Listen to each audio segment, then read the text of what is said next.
Hey guys, I'm the Kirbyster, and welcome to my review of Kirby's Extra Epic Yarn. So I've played Kirby's Extra Epic Yarn now for just over 24 hours worth of in-game playing, and during that time I've come to know the game to the utmost. Now I'm not about to go into any deep, subject-specific terminology, neither am I under any obligation to do so. We've got plenty of time, so I shall make haste, at first, in conveying the conclusions that I've come to in a short, bullet point type format. To begin, everything that is extra about Extra Epic Yarn is self-contained, meaning that if you tried, you could beat the game as if it were its predecessor on the Wii, although it's impossible to beat it 100% as you go doing this. Failing this, I'm nowhere close to beating it, in spite of the new content. With this in mind, here are the other conclusions I've reached. 1. S ranks in the slash and beat minigames are impossible. 2.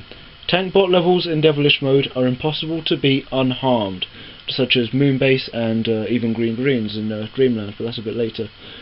3. The racing minigames in Quilty Square are just as frustrating as I remember, but negotiable. However, they are necessary if you want to beat the game 100%. With those points out of the way, let's begin. Firstly, what is the same? Every level from Kirby's Epic Yarn is in the game. Now, in glorious 240p. Yeah, that's right, Extra Epic Yarn has actually downgraded the graphics, so everything looks darker to compensate. Now, this has actually knocked off a few points in some online reviews. People say the graphics look fuzzy. It was never really a problem for me, but in levels such as the aforementioned tank bot levels, and even some of the minigames, it shows that they've done something. Whether or not that was necessary, we'll never know. The controls play beautifully. Extra Epic Yarn has adapted to the new circle pad on the 3DS beautifully. The game plays perfectly fine, and it is incredibly addictive, just like it was on the Wii. Extra Epic Yarn comes with two new modes, similar to that of Kirby's Triple Deluxe. 1. DDD Go Go Go. Now this is a lot like DDD's Drum Dash in Triple Deluxe, only it's like an incredibly fast-paced bead collecting run. Now, as addictive as these are, I have been up for quite a while actually beating them myself. I've only just put the console down from doing so. Getting S ranks, which is the best you can get, C, B, A and S, is an impossible task. There will always be something in your way, and time is important. Upon beating levels in DDD Go Go Go, you will get what look like mats. They are not, they are templates, and the beads that you get can then be used to forge things that are like little patterns, like the bead things that they have in Japan. They may be foods, they may be characters, and these contribute towards beating the game 100%, every little thing. Do I have any tips on how to beat DDD Go Go Go efficiently? I do. Get height. More often than not, height will lead to the amount of beads you get. New paths will be revealed to you halfway through stages at random times, and they will often be linked to new beads. However, do not get enticed into tradition and do what maybe your human nature will link you to and jump at certain points when you don't need to. It's incredibly easy to do so because of the pace and your positioning on screen. Although that's not the fault of the creators, it's down to skill. So that is the DDD Go Go Go minigame. The other mode is Slash and Bead. This one, we take the role of Meta Knight. You destroy as much stuff as you can in a slow auto-scrolling level. It's almost the inverse of DDD Go Go Go, but with the same premise in you need to get as many beads as possible. However, these aren't beads. The beads that you use to forge these patterns that contribute towards the game cannot be used in-game to buy things like fabrics, as the audience may be used to. Fuse beads can only be used to make these things, and after you've gotten S ranks to get all of the mats and all of the patterns, they're kinda useless. Nintendo in good feel must have seen this coming, because slash and bead stages are impossible. Hours and hours of my in-game time have been spent doing stage 1 of Slash and Bead, and even though I've unlocked all of the levels, I can only ever get B. Stage 1, for example, I have gotten 1,800 beads. That is my record. In any DDD level, that would be enough to get you an A. And while that might not be the best in the long run, it is absolutely brilliant. My personal advice is to resort to online guides and helping tools to help you beat these levels, because otherwise you just cannot do them. I haven't done them myself. It's completely impossible. Extra Epic Yarn, of course, follows the stories that we're used to in Epic Yarn, where, you know, Yin Yarn turns the world into yarn, and, you know, etc, etc. Extra Epic Yarn has now disposed of the multiplayer feature, meaning that you can no longer play as Prince Fluff, although I'm incredibly happy because now they've made it possible that no further things can come through that allow multiplayer to happen, because in every mode, in every level, Prince Fluff will appear halfway through a level and give you some extra beads, or if you're in Devilish mode, a health refill. Health refills can be incredibly excessive. Maybe you don't even need them, because it kind of defeats the purpose. Devilish mode is that there is one of 3 devils chasing after you. Maybe they, every now and then they'll launch down, try and attack you, as an extra added challenge, as well as the addition to a 5-part health bar. So having Prince Fluff appear halfway through every level of every world to give you a health refill, sometimes it is not necessary.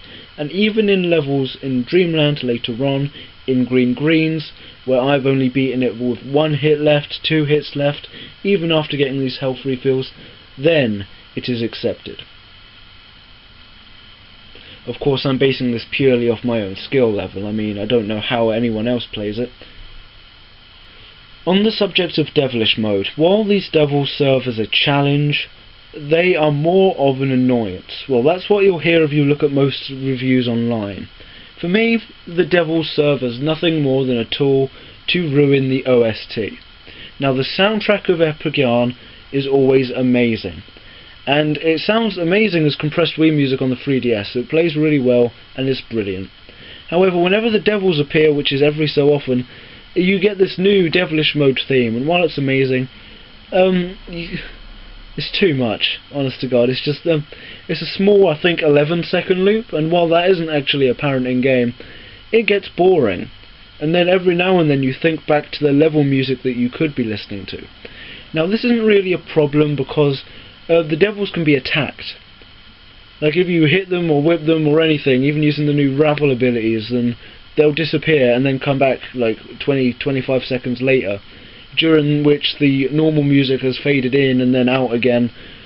There isn't really a resolution for this, that's just how the game plays. I mean, it can't dictate when you can't actually attack the devil, but yeah, certainly something to consider. In the previous section I mentioned Ravel abilities that can be used to destroy the devils. Now, Ravel abilities are like giving a game, which is already insanely easy, the copy abilities which the audience is familiar with from the other games in the Kirby series. You're absolutely right, okay? This means that you could destroy parts of the level without that sense of exploration or discovery anymore. You can just destroy things and you don't even have to think. Now, most of this time this will lead to either financial gain in beads and in-game money, or getting treasures, which again contribute towards 100%. But Ravel abilities, they make the game too easy. However, you cannot use Ravel abilities and the devils disappear whenever you turn into transformations, such as dolphins and UFOs. Then, in spite of the new health bar, the levels play normally. Normal music as the transformations and everything. This means that things like Moonbase and Stellar Way and Outer Rings and other actual Spaceland levels, when you're in the tank bot or the rocket or something, that it's incredibly difficult. Things like Stellar Way, when I've only survived with 1 hit or 2 hits left, I managed to get through 3/4 of the level without being hit, and then I turn into the tank bot, this huge target that goes incredibly slowly, and get hit every now and then, especially in Stellar Way and Moonbase when the asteroids are coming down. You can destroy them, but you gotta go forward. They're not gonna stop doing, and they're not gonna stop coming down. And also in this time the devil has come back, the music's faded out, and it's just way too much all at once. Devilish Mode, Ravel abilities, and the 2 minigames are most of what is new about Epic Yarn. Kirby's flat has now been given 55 more pieces of furniture, as well as all of the Devilish Mode furniture. That means if you beat a level with all 5 bits of health left, a meter will fill up as another screen after you beat a level, and you'll get one of the new bits of furniture, which is very good, but it also means that you have to beat the entire game with no hits at different times and in even intervals in order to beat the game 100% if that's what you're going for, or just get all the furniture for the optimum flat.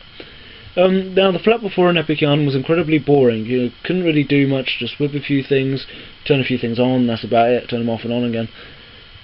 Nowadays, there is a lot more. There's movie theatres, there's spotlights, there's neon Kirby signs, my own personal preference. So they made the flats a lot better. They also activated Spot Pass and Street Pass and that kind of thing, so you could share your room. I never really thought that anyone really cared about that flat that much, and no one ever walks around with 3DSs in their pockets anymore. That was kind of a 2011, 2012 thing. Extra Epic Yarn is the last Nintendo published game for the 3DS. We've got that Persona game coming out later in the year, and that's it. Why on earth did Yoshi's Crafted World get a demo on the 3DS but it comes out on the Switch? I have absolutely no idea.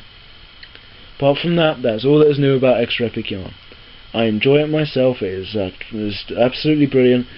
Over half the time I actually had the game at one point, I'd been playing it in in-game time. If that's any indication to where I'm going, the game's going to be really fun. That's all, I think, for now. I'm the Kirbyster. Goodbye.